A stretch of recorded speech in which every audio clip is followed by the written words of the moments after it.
there is a sense that like, oh, it was the Chinese and Asian American residents of San Francisco seeing the amount of violence against the Asian community who were then like steered that all toward Chesa Boudin. Was that a manufactured or sort of like a very much a lobbied group of voters, or what happened there? And like when someone says, oh, it was the working class Chinese people that, were sick of being aggressed upon, right? Like, is that a real narrative? It is, but then when you carry it to, and this was somehow Chesa Boudin's fault, you tend to lose steam. Certainly, he became the object of much rancor. There was much more made of the fact that Chesa Boudin described the behavior of a man accused of attacking and ultimately killing an 84-year-old Asian grandfather, that he used the term a temper tantrum to describe the behavior of that man. There was much more made of that than the fact that the man was charged with murder, and is in fact that the murder trial is going ahead. So if you're going to give the DA a hard time because he used, inopportune language, as opposed to actually trying the guy for murder, and the guy is incarcerated, and they're throwing the entire weight of the office behind him, I don't know what to do here. I don't know how many times the Asian community in San Francisco needs to wake up, because everybody keeps saying that like they've finally woken up. We finally woken the sleeping giant.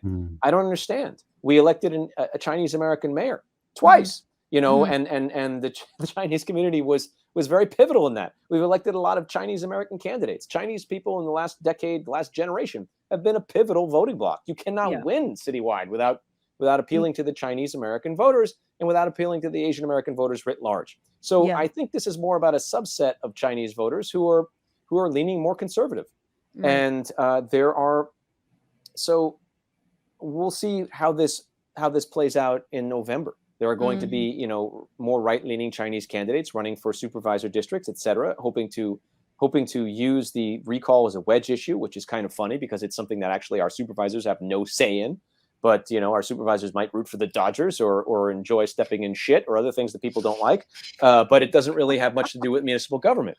So we'll see how that plays out. But certainly, the Chinese community voted oversize on the Board of Education recall. I'm not certain that was the case, and I will have to go back and review the numbers here. I'm not certain that was the case with Chesa, but certainly he polled very poorly with Asian American voters.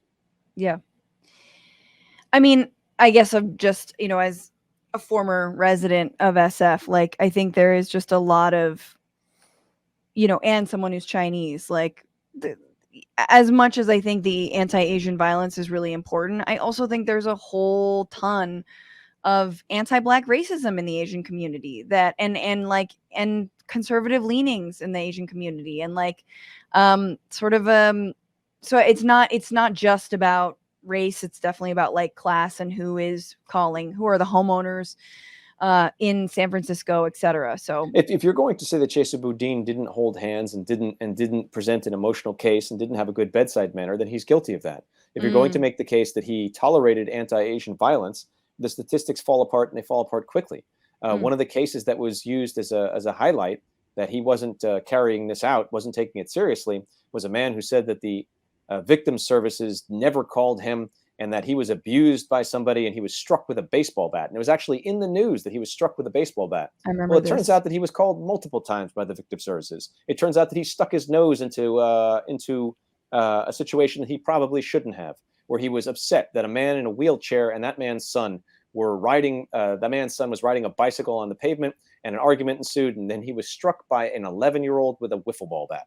Yes. That's not the same as being struck with a baseball bat by an adult.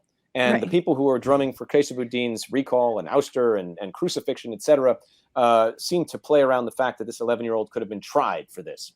So you're getting into crazy territory. And what we have here, is getting very close to malicious prosecution. It was a bad faith effort here. So, absolutely. Certainly Chesa Boudin did not politically live up to the task. He did not ease the nerves of a put upon community that really, the statistics in San Francisco are bad. I don't know quite what to make of it, but 1/10 of all reported anti-Asian hate crimes took place in this city. So certainly a lot is taking place. this to me reads like something is skewed in the numbers, but who needs to parse it? Bad things are happening. What's going on, Frantifa? If you haven't already, subscribe to this channel right now. Hit that button. And also, you can become a patron and support the show every single week. Get access to bonus episodes and exclusive merchandise. Patreon.com/bitchuationroom. Do it.